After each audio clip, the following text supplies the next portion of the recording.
ding pong ding pong ding pong ding pong ding pong ding pong ding pong ding pong ding pong ding pong ding pong ding pong ding pong Chinu বাবু চীনে গেলেন চাকরির চাহিদায় বরাদ্দ chowmein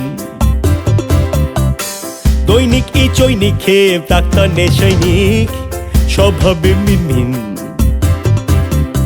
ফিরলেন যখন গোমরা মুখে এয়ারপোর্টে সবাই ভাবলো বল গড়াবে এবার কোন কোটে বললেন আমার মনটা করছে বড্ড খাই খাই এখন আমার জবরদস্ত বিরিয়ানি চাই চাইনিজ আমি আজ থেকে ছেড়েই দিলাম সবাই মিলে যাব এবার হ্যাংলা ফেরিয়া 13 সংখ্যাটা খুব গুরুত্বপূর্ণ একটা সংখ্যা আর এই সংখ্যা নিয়ে নানা মুনির নানা মত কিন্তু 13 যে একটা লাকি নাম্বার হতে পারে তার প্রমাণ এখানেই আর সে আর তুমি বা সে আর আমি মিলে শেয়ারও করতে পারি যেটার প্রতি আমাদের অগাধ ভালোবাসা আর সেটা হচ্ছে বিরিয়ানি আর বিরিয়ানি বলতেই হ্যাংলাথেরিয়াম 13 বছর অতিক্রম করে হ্যাংলাথেরিয়ামের জমজমাট সেলিব্রেশন কিচেন টেলসে আমি অরিজিৎ এই মুহূর্তে হ্যাংলাথেরিয়ামে রয়েছি এবং আমার সামনে রয়েছে সেই বিশেষ পদ যেটা সে আর আমি মিলে শেয়ার করব অবশ্যই এখানে সুনন্দ ব্যানার্জি রয়েছেন ওনার অফ হ্যাংলাথেরিয়াম প্রথমেই জানাই যে 13 বছরের শুভেচ্ছা 13 লং ডিলিশিয়াস ইয়ার্স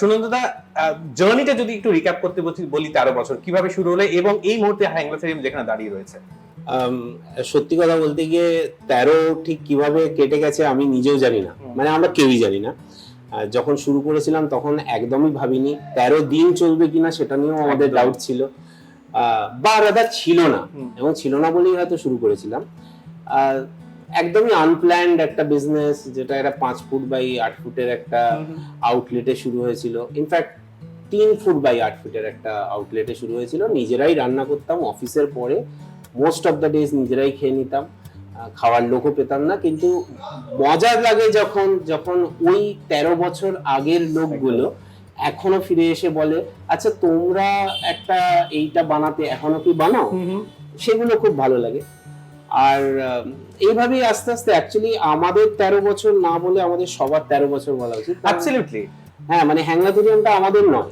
হ্যাংলাথেরিয়ামটা আমাদের সকলের হ্যাঁ আর হ্যাংলাথেরিয়াম বলতেই যেটা আমার মনে পড়ে যে কলকাতা শহরে শুধুমাত্র বিরিয়ানি নয় বিরিয়ানি তো বটেই বিরিয়ানির সঙ্গে বেশ একটা বাঙালিয়ানা এবং তার সঙ্গে বেশ একটা আলো ঝলমলে ঝকঝকে একটা ব্যাপার এই যে গ্রাফিতি ওয়ালটা আমার পিছনে রয়েছে যেটা সেখানে মানে যে কার্টুনস গুলো রয়েছে যে ছবিগুলো রয়েছে এই প্রত্যেকটা ছবি কিন্তু আমাদের রোজনামচের সঙ্গে অঙ্গাঙ্গি ভাবে জড়িয়ে আছে এবং সেটাই বোধহয় হ্যাংলাথেরিয়াম এবং বাঙালির বিরিয়ানির সঙ্গে যে পছন্দটা আরো বেশি সমসাময়িক করে তোলে এবং বাঙালি এমনি ভুরিভোজ খেতে ভালোবাসে এবং পাত পেড়ে খেতে মানে আমি বিরিয়ানি কোনোদিন না পাত পেড়ে খাইনি এটা আমার কাছে পাত পেড়ে বিরিয়ানি খাওয়ার মতো মানে চারিদিকে বেশ সুন্দর কালারফুল কাবাব রয়েছে বেশ বাটি বাটি রয়েছে মানে অনেকটা যেরকম পাত পেড়ে আমরা খেতে বসি তো সুনন্দদা আমি প্রথমেই যেটা জানবো যে হ্যাংলাথেরিয়ামের mutton biryani is a icon in Kolkata goes without saying কিন্তু এই যে পাত পেড়ে এই যে বিষয়টা এই শেয়ারেবল সে আর আমি যেটা তুমি বলছো আর কি সেটা কিভাবে এই কনসেপ্টটা কিভাবে মাথায় এলো যে বিরিয়ানির একটা থালি করব তো অ্যাকচুয়ালি আমরা অনেক কিছু এক্সপেরিমেন্ট করতে থাকি প্রবাবলি আমরা কলকাতার প্রথম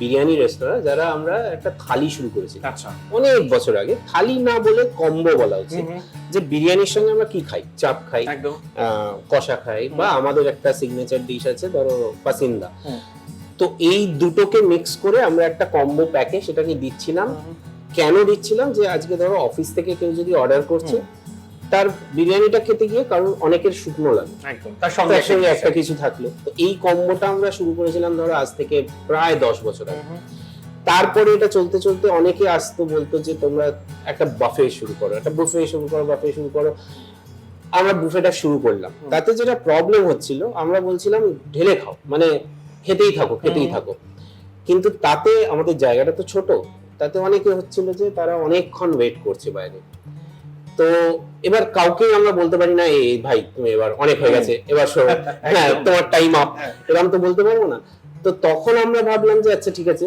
একটা থালি চালু করলে কিরকম হয় তো থালি যখন চালু করবো তাহলে এবার আমার যেহেতু পড়াশোনাটা বোম্বেতে সেখানে thali is a big concept big concept right তো আমি তখন দেখলাম আমার ওই ছোটবেলায় খাবারের থেকে বেশি ইন্টারেস্ট ছিল যে কতগুলো ছোট বাটি দিচ্ছে একদম মানে সেটা গোজ উইদাউট সেইং ওটা দেখে টেম্পটিং লাগে টেম্পটিং লাগে তো ওই ব্যাপারটা করার চেষ্টা করেছিলাম এবং একটা কমপ্লিট মিল। তুমি দেখো ভেজ আছে, নন ভেজ হ্যাঁ আছে। মানে এই যে এক এক করে যে হ্যাঁ। পদগুলো পরিবেশন করা হয়েছে, যেটা আমরা শুরুতে মানে বাঙালি খাবারের শুক্তো থেকে চাটনি দিয়ে শেষ করি, একদম। ঠিক বিরিয়ানির একটা ভার্সন, তার মধ্যে অনেক কিছু জিনিস রয়েছে। আমি এক এক করে সুনন্দদের কাছে যাব।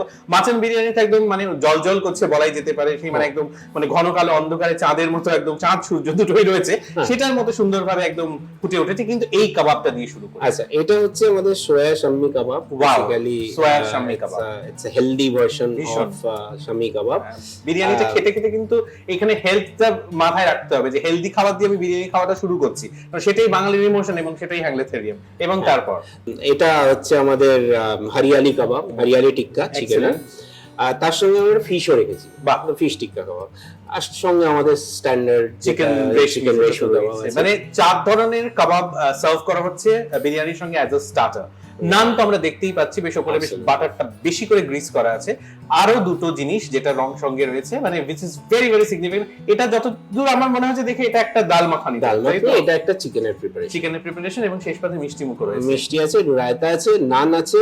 যদি ডাল মাখনিটার সঙ্গে একটু ভালো লাগে, কারোর চিকেনের সঙ্গে ভালো লাগে, এটা কিন্তু শেয়ারেবল, মানে একদম নাম যথার্থ বজায় রাখে। কিন্তু হ্যাংলোথেরিয়ামে সুনন্দদা এই মাটন বিরিয়ানি ছাড়াও আরো অনেক সিগনেচার ডিশেস রয়েছে, যেটা ভীষণ ভাবে লোকে পছন্দ করে। তো সেটা সম্পর্কে একটু জানবো। একটা আমাদের মানে সব থেকে পুরনো সিগনেচার ডিশ যদি বলো, এবং যেটা জন্যে মানে সেটা এতটাই পপুলার হয়ে গিয়েছিল যে একটু রেস্তোরাঁ হয়েছিল যার নামও দিয়েছিল সেই ডিশটা দিয়ে, আর সেটার নাম হচ্ছে হ্যাংলাবাড়ি। এবার হ্যাংলাবাড়ির নামটা কিন্তু কাস্টমারের দেওয়া। তো আমরা বেসিক্যালি, এটা আমার দিদার প্রিপারেশন। আচ্ছা, তো ওই আগেকার দিনে কড়াইয়ের মধ্যে, লোহার কড়াইয়ে 4 ঘন্টা ধরে প্রিপারেশন হতো আচ্ছা, মাটন, একদম একদম স্লো কুকিং। ওই জিনিসটা আমরা করেছিলাম। তো সেটা খানিকটা গোলবাড়ির মতো দেখতে হয়েছে। অসাধারণ। তো একজন খেয়ে বললো এটা হ্যাংলাবাড়ি হয়ে যাবে। আমি হ্যাংলাবাড়ি নিজে খেয়েছি, আমি জানি গড়গড়া ব্যাপারটা, ঘটি রান্না, একটু মিষ্টি মিষ্টি একটু মিষ্টি মিষ্টি ব্যাপার আছে। তো সেটা আছে। আমি দিল্লি 6 বলে একটা দিল্লি 6, এটা প্রচন্ড পপুলার, এবং এটা আমার বলতে একদম অসুবিধা নেই। এটা আমি পরিষ্কার টুকে দিয়েছি, একটুখানি টুকেছি, একটু নিজের মতো ইম্প্রোভাইজ করেছি। সেটা হচ্ছে দিল্লি 6, মানে পিনকোড 6 এ যদি তুমি যাও, তাহলে আসলামের চিকেন যেটা আছে, আমি গিয়ে ওনার পায়ে পড়ে গিয়েছিলাম। যে আমাকে শেখাতেই হবে। তো প্রথমে বলেছিলেন না, শেখাবো না। তারপরে উনি বললেন কেন? আমি বললাম আমার রেস্তোরাঁতে বানাবো। তো উনি খুব খুশি হয়ে গেছেন যে আমি সত্যি কথা বলেছি বলে। তো উনি বলেছিলেন বেটা কবি গলত মত করনা। হ্যাঁ, তো ভালো লেগেছিল ওনার। কেন বুঝেছি যে আমি প্রায় 6 বছর পরে, ইনফ্যাক্ট আমি ফেসবুকে একটা পোস্টও দিয়েছিলাম, 6 বছর পরে গেছি, তখন আসলাম চিকেনের দোকানটা এখন একটা ম্যাসিভ 7 তলার রেস্তোরাঁ হয়ে গেছে। উনি নিচে এখনো দাঁড়িয়ে থাকেন এবং সমস্ত লোককে দেখেন কে কোথায় বসছে, কি হচ্ছে। আমি গেছি, বেটা ইদারা, and he recognized me after 6-7 years. এটাই বোধহয় একটা সবথেকে বড় অ্যাওয়ার্ড, যেটার সঙ্গে যেটা তুলনাহীন একদম। এই যে বিরিয়ানি থালিটা একটু আগে আমি দেখাচ্ছিলাম, সেটা খেতে আমার বেশ কিছুটা সময় লাগবে, কিন্তু হ্যাংলাথেরিয়ামে যে কারণে আসে, মানে হ্যাংলাথেরিয়ামের বিরিয়ানি যেটার সঙ্গে বেশ একটা বাঙালিয়ানা জড়িয়ে আছে, একটা ভালোবাসা জড়িয়ে আছে, 13 বছরের একটা আবেগ জড়িয়ে রয়েছে, এইটা এই মুহূর্তে আমার সামনে। ঠিক আছে, এটা তো